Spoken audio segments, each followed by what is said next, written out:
This book is the guide gift book and was published in 1950. Some of the language used is not reflective of its meaning today, as the meanings of words have evolved since this time. This is the story of the flag. Everyone knows the Union Jack, but how many people understand it? What does it mean to you? Is it just a gay mixture of red, white and blue? Or can you read in its pattern the lives of its heroes and the story of our land? Look at the flag again. Right across its centre lies the great red cross of St. George. St. George, who killed the dragon and rescued the beautiful princess.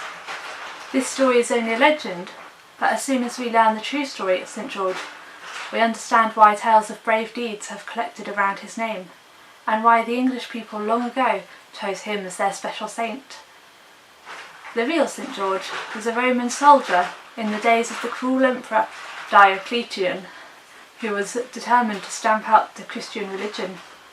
When St. George was ordered to take part in the persecuting the Christians, he refused, confessing that he himself was a follower of Jesus Christ. Argument, bribery and torture were all tried in an attempt to make him renounce his faith, but nothing could shake his courage, and on April 23rd, AD 303, he was put to death. The blue triangles and the broad white diagonal bands in the Union Jack represent the flag of Scotland, the cross of St. Andrew. We can read about this saint in the Bible, how he brought his brother, Simon Peter, to our Lord, how he helped the Greeks come to Jesus, and how he took part in the feeding of the 5,000 people by finding the boy with the loaves and fish. This is all we know for certain, but legends about St. Andrew tell how, after the crucifixion, he travelled far and wide as a missionary. There is also a tradition that he was crucified himself on the diagonal cross shown in his flag. One of the oldest towns in Scotland is called after St. Andrew because of an old belief that some of his bones were brought back and buried there, and from very early times he has been Scotland's saint. England and Scotland have not always been good neighbours, and the flags of St. George and St. Andrew have often faced each other in battle. But the very name, Union Jack, reminds us that 250 years ago the two nations began to find strength which comes from friendship and unity. At the death of Queen Elizabeth in 1603, King James VI of Scotland became also King James I of England. The flags of St. George and St. Andrew were combined, but it was not for another 100 years until 1707, when the two countries became really united under one parliament, that the Union Jack began to be used.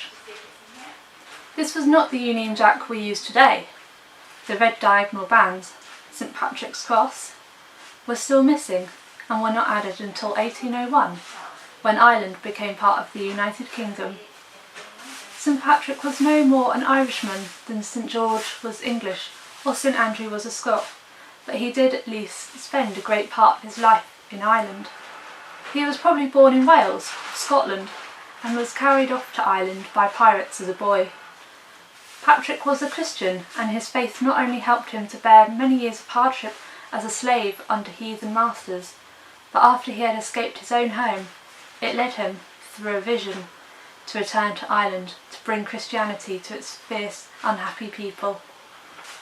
One of the stories of St. Patrick tells how he used the shamrock leaf to explain the doctrine of the Trinity, the 3 in 1 and 1 in 3.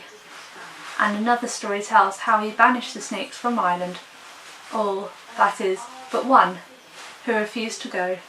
The saint tricked this snake into entering a box and then shut him in and threw him into the sea. The snake is still struggling to get out, and that is why the seas around Ireland are so rough.